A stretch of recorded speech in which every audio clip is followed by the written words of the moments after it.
పెహల్గాం ఘటన దేశం మొత్తాన్ని దిగ్భ్రాంతికి గురిచేసిందన్నారు AP deputy CM Pawan Kalyan. దేశ ప్రజలంతా ఉగ్రవాదంపై గళం విప్పాల్సిన సమయం వచ్చిందన్నారు. ఉగ్రవాదం ఎక్కడ ఉన్నా కూకటి వేళ్లతో పెకిలించాల్సిన సమయం ఆసన్నమైందన్నారు.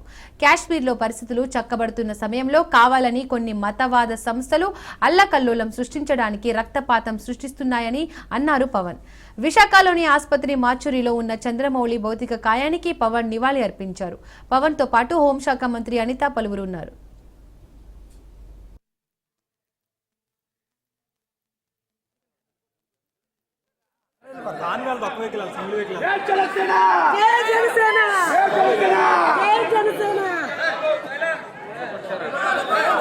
సంపత్తి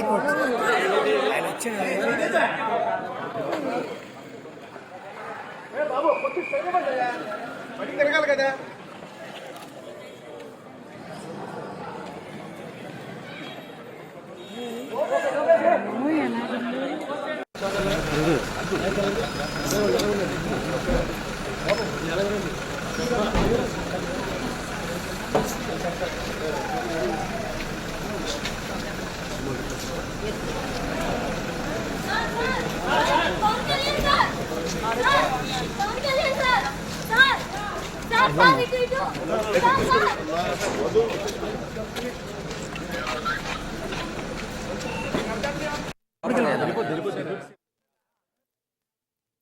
పోయిన నష్టం, పోయిన ప్రాణాలు తిరిగి రావు. కానీ భవిష్యత్తులో ఇలాంటి దాడులు జరగకుండా ఇలాంటి సంఘటనలు పునరావృతం కాకుండా మటుకు కేంద్ర ప్రభుత్వం చాలా బలమైన చర్యలు తీసుకుంటుందని నేను గాఢంగా విశ్వసిస్తున్నాను. ఎందుకంటే ఇది మీరు స్టేట్ కంట్రోల్లోకి వెళ్ళినంత కాలం కాశ్మీర్లో ఇలాంటి సంఘటనలు జరగదు.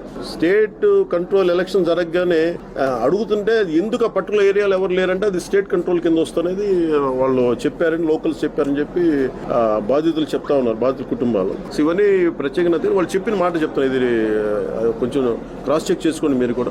కానీ చాలా చాలా చాలా బాధ అనిపించింది అది.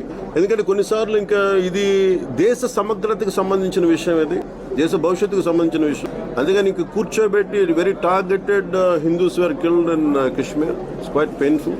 చాలా I think somewhere it has to we have to put an end to this in the most constructive way. Pakistan పైన ఈ 5 అంశాల మీద తీసుకున్న చర్యలు ఖచ్చితంగా చాలా అవసరం ఇలాంటి సమయంలో. ఎందుకంటే చాలామంది సెక్యులర్ వాదులు కూడా ఇలాంటి సమయంలో చాలా ఎక్కువ పెద్ద మనసుతో మాట్లాడుతూ ఉంటారు. బోర్డర్లెస్ కంట్రీస్ ఉండాలి, లేదంటే బోర్డర్ ఫ్రీ ఉండాలి అంటే మీరు ఒకటే ఆలోచించుకోండి.